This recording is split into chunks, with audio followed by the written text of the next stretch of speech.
আমরা অনেকেই মনে করি ইউটিউব একটি সহজ প্ল্যাটফর্ম, শুধু একটা মোবাইল থাকলেই হবে, একটু ভিডিও করলেই চলবে, কয়েকটা সাবস্ক্রাইবার এলে মিলবে সফলতা। বন্ধুদের সাথে বসে একে অপরকে উৎসাহ দিয়ে আমরা বলি, চলো ইউটিউব করি। কিন্তু বাস্তবতা ঠিক তার উল্টো। ইউটিউব হলো এক বিশাল সমুদ্র, যেখানে সাঁতার কাটতে হলে শুধু ইচ্ছা শক্তি নয়, জানতে হয় এর ঢেউ কেমন, কখন ঢেউ ওঠে, কখন শান্ত হয়, কোথায় কতটা গভীরতা। আমরা যারা নতুন এই প্ল্যাটফর্মে পা রাখি, আমাদের অনেকেই জানি না ইউটিউবের সেই গভীরতা, জানি না এর নিয়মকানুন, গাইডলাইন, জানি না কী করলে চ্যানেল বাড়বে আর কি করলে ইউটিউব সেটিকে থামিয়ে দিবে।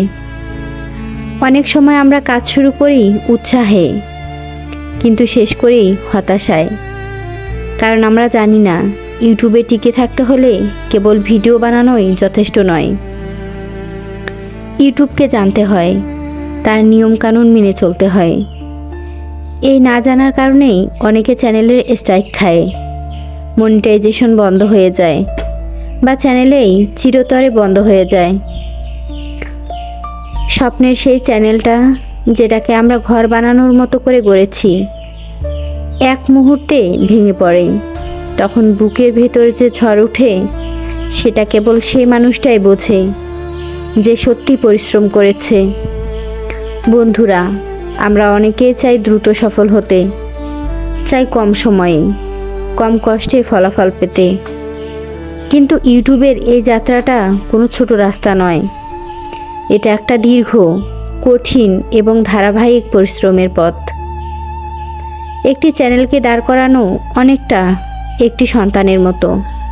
তাকে ভালোবাসতে হয়, সময় দিতে হয়, প্রতিটি ভুল থেকে শিক্ষা নিতে হয়।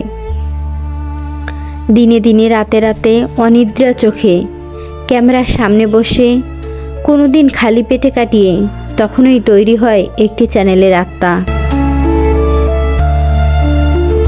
একটা ভিডিও বানাতে কেবল সময় নয়, লাগে মন, লাগে গল্প, লাগে পরিকল্পনা। কিন্তু যখন সেই পরিশ্রমের জিনিসটা, সেই চ্যানেল, যেটাকে আমরা স্বপ্নের মতো লালন করেছি, সেটা হঠাৎ ঝরে যায়, তখন সে ব্যথা কেবল সেই মানুষটাই বোঝে যে নিজ হাতে সেটাকে গড়ে তুলেছিল। তাই আমি সকল ইউটিউব বন্ধুদেরকে বলবো, শুরুর আগে সময় নাও, ইউটিউবের গাইডলাইন ভালো করে পড়ো, বুঝো, শিখো, ইউটিউবকে ভালোবাসো, তার নিয়ম মেনে চলো, তারপর শুরু করো তোমার যাত্রা। সফলতা আসবেই, যদি থাকে ধৈর্য, যদি থাকে অধ্যবসায়, আর যদি থাকে শেখার ইচ্ছা। স্মরণ রাখো, স্বপ্ন বড় হলে কষ্টও বড় হয়, কিন্তু সেই কষ্টের প্রতিদান সফলতার চূড়ায় পৌঁছাতে পারলেই মিলে যায় এক অমূল্য তৃপ্তি।